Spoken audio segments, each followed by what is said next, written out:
Asike sibingelele namhlanje ngalolu suku lwanamhlanje. Sisithi mabaphila abantu thina siloko singabaphilile noma sesisithi isikhathi singabonani.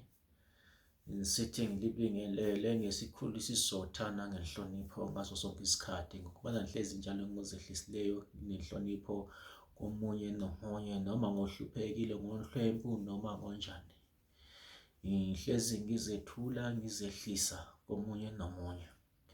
Ngokubana lokhu ikhoso okungenze ngafika kulele ndima lokho angikiyo namanje.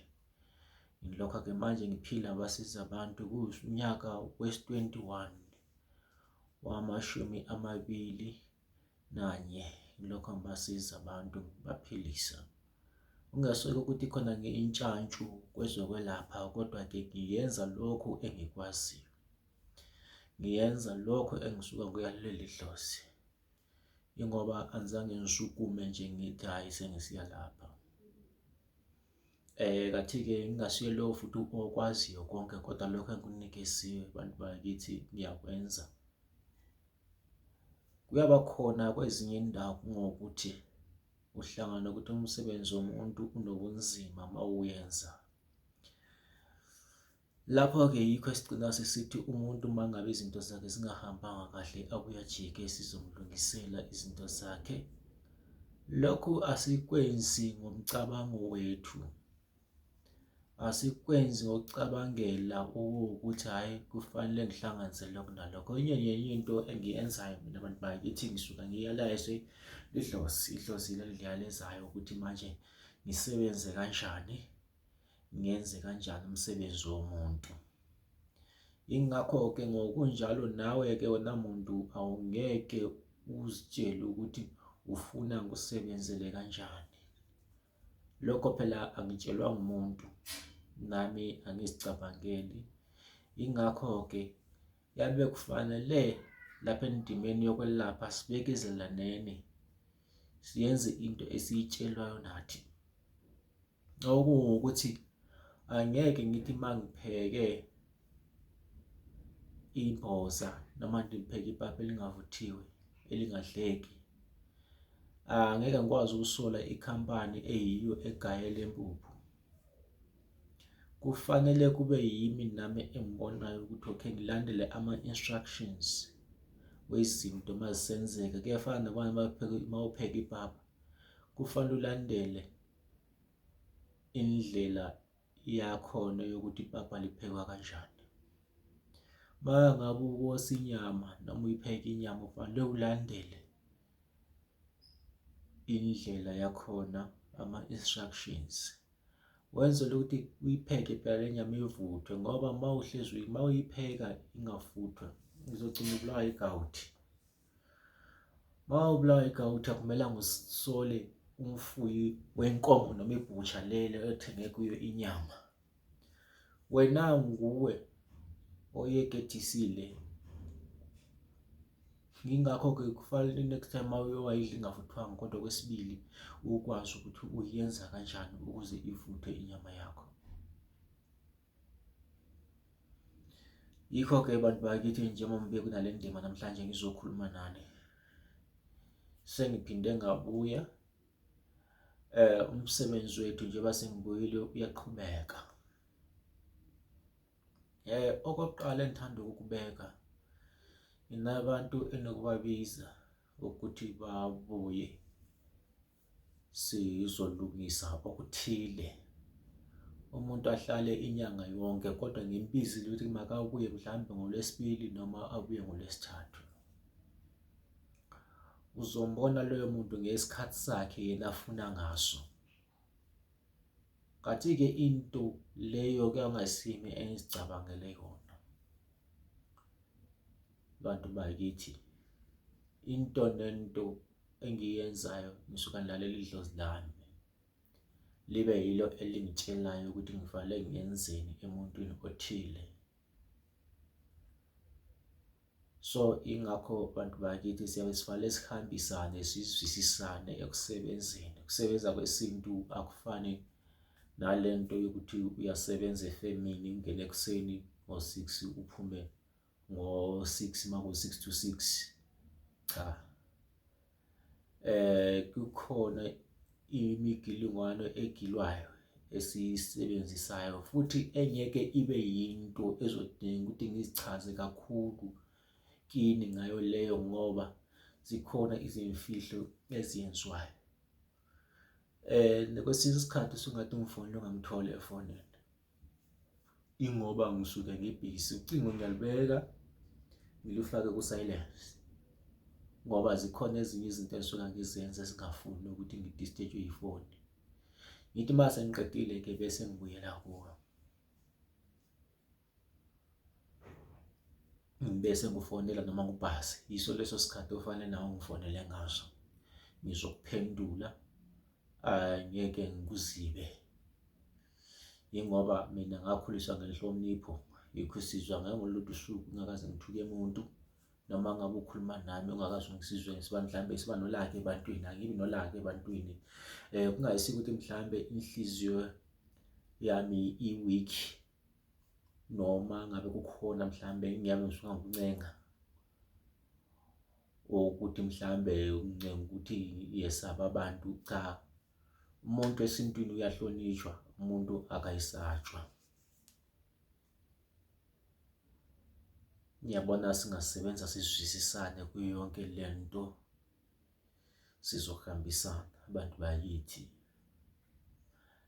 Ngizobuya-ke futhi njengoba sake sakhuluma ukuthi uma ngabe sengijikile ama-special wethu azobe sekhona. Akusona special kahle kahle, sesikhuluma sithi i-special sona ngoba abantu selabe ngabelungu kakhulu, selahamba baye nalahla amasiko wenu kakhulu, selithanda ukuthi into nento yesintu liyenze ngesiLungu.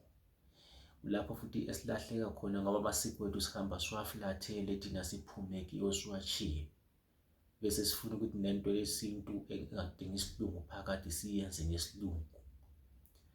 Sizolahleka kakhulu khona lapho ngoba kwesinye isikhathi sizohamba sesigxeka nathina abantu, kathi-ke nathi sesigijimisa ukuthi izinto sizenze ngesiLungu, hhayi khona ukuthi sizenze ngesintu esiyiso esasishiyelwa ngokhokho bethu abasifundisa sona. Mina into ngiyenza ngosiko oluphelele, njalo ngiyenza ngosiko. Siba nabanye abantu abefuna ukuthi noma ungabamba itshe lithile noma ubambe impande ethile, ukulokhu ungena ecingweni umtshele manje ngibambe impande ethile. Ngiyenza lokho okunye kuzimfihlo zethu esingeke sizikhiphe. Mina ngikutshela lokho engikutshela khona, ngiyakwazi ukuthi ngisuka sengenzeni kuleyo nto. Uyakwazi ukuthi uhambe kumelaphi afike akunikeze amaqanda, akunikeze nempande ethile noma akunikeze nethambo elithile, yakutshela lithatha ithambo lelo ligubhele endaweni enjena lamaqanda. Masuwagubhela ubusubuya nawo-ke lamaqanda, noma ukuthi ungagubhela nalo muthi ngelanga elinje, uhambe uyakhipha noma ufike uwabeke endaweni ethile lamaqanda nalempande noma naleli thambo leli eliboshwe ngale ndwangu ebomvu noma elithungelwe ngalesi sikhumba senhlwathi. Ubusuhamba elilanda futhi lifake esikhwameni, uyenza u-1 no-2 no-3. Izinto kusuka kuyindlela esitshelwe ngakhona, idlozi lisuka lisitshele ngakhona, nalezi indlela esaqeqeshwa ngayo thina, siboniswa ukuthi lento umuntu lo fanele umkhandele kanje. Uthi-ke wena ususithi hhayi wambona ukuthi leli thambo noma ilesi sikhumba dlala amaqanda kuzonikeza lokho ebengufuna.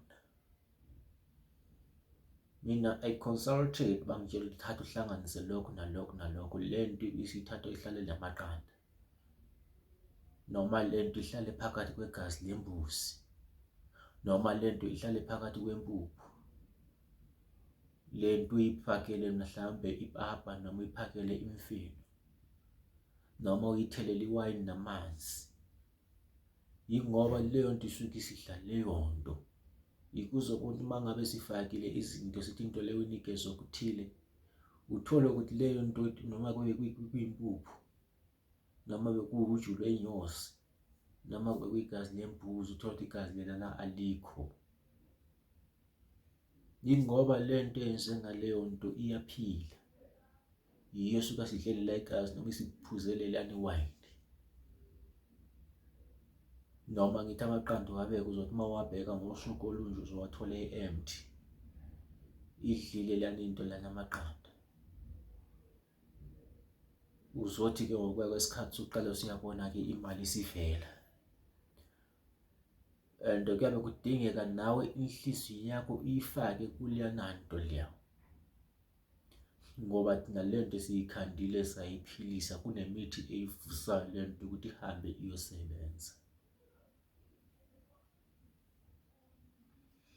Bese kusithi-ke yebo, uma ngabe ufuna lento ekhulumayo ozobe ukhuluma nayo uyizwe ikhuluma, asinankinga sokuthi sikwenzele leyo nto, siyakwenzela ngoba kuphuma kuwe, kodwa siye sakutshela imithetho ethile, siye sakufaka esikolweni.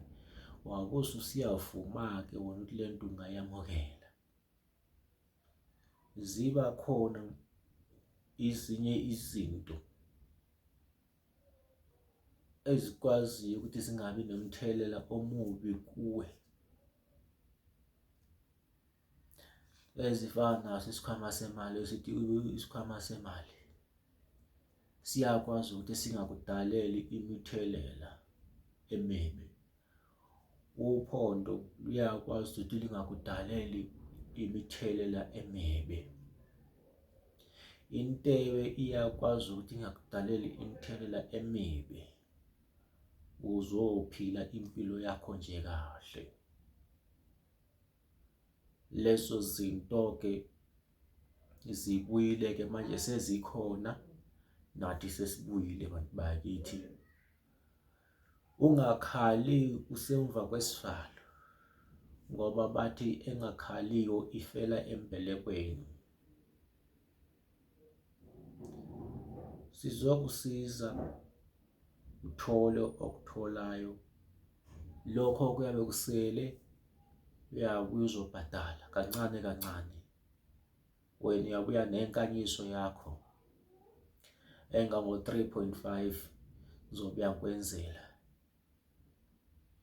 Bese ngisithi-ke kunabanye abantu abathile abafaka imali zabo efanele bathumele amaphasela abo. Side isikhathi mawuzazi ukuthi wanikeza imali yakho wathi ngifakele iphasela lakho lingakabuyi, ngicela ungikhumbuze. Noma wathi ngikukhandele into ethile usazobuya uzoyilanda, ngicela ungikhumbuze bantu libaningi kakhulu. Ungifonele ku-083 20 66 954. Nawe nofuna usizo ngikhona, 083 20 66 954. Ngixolise bantu bakithi, ngiqala ukufonela ngo-9 up to 8 ntambama, 9 AM up to 8 PM ntambama. Before 9 AM incingo angizibambi. Ungashiya imessage ku-WhatsApp, kodwa uma kushaya u-9 uzokuphendula. Nalapho uma udecide ukuthi shiya imessage yakho kusasa noma kunini ntambama ngo-8, uyazi ngizoyiphendula kusasa, ngizobuya ngibuye kuwe, ngoba nginesikhathi somsebenzi sokuthi izinto zenu lesikhathi nami kufanele ngisithole ukuthi ngizikhande ngizilungise kahle.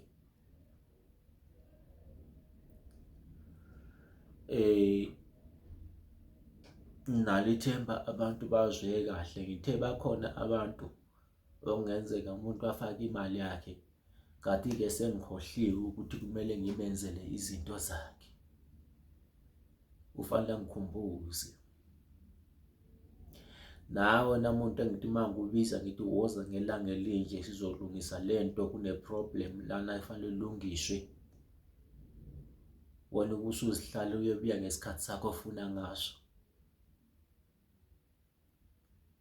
Ume kancane, buya ngesikhathi engikubize ngaso. Same time uma ngikubize lento buya ngelanga elingaka, ngicela ubuye by appointment. Appointment leyo ngikubekelele yofanele usuku okuhlala ube ngalo. Sibonge bantu bakithi, esikuthandayo nje esikudingayo futhi ebantwini inhlonipho. Sihloniphaneni. Singahloniphana sizobona izinto zethu zihamba kahle. Ngoba miyazi bakhona futhi uthola umuntu sebhala ukuthanda kwakhe ngaphansi kwevidiyo yami. Ingoba ethunyiwe esetshenziswa. Ma unjalo-ke uzohlala impilo yakho ingeyama-corrections kuphela. Kanti i-correction lifanele libe kanye. Nawe uzibuzisise ukuphuma uhambe futhi uzwe mangabe unenkinga mhlawumbe mawungangizwisisi kahle ngemva kokubana ubuya kimi ngicela uhambe uyohlola ebantwini ngami, ubuzisise uhlolisise ebantwini abagulayo ngami. Angina problem nalokho, uyahamba uyohlola ngoba ngiyabonga kulabo abaningi asebehambile bayohlola ababe bathatha nezinto zami bahamba bayazihlola babatshela ukuthi izinto zami zihamba kahle ziyasebenza zibasebenzele. Sengize ngithole abanye ngithole amaklayenti ngabo ngokubana belutholile usizo, belubonile usizo lwami. Ngiyathanda ukubonga futhi ngizehlisa njengoba ngiqhubeka ngizehlisa. Mangabe mhlawumbe unenkinga nento ongayizwisisiyo ma uthethe into yami, nalo ilungelo lokungibuza kwinamba yami ethi 083 20 66954 083 20 66954. Wamukelekile nawe uyabe ufuna ukuphawula mhlawumbe kukhona lapho uyabe ufuna ukungiqondisa khona. Yikho mina awami ama-comment section yamavidiyo yami angiyivali.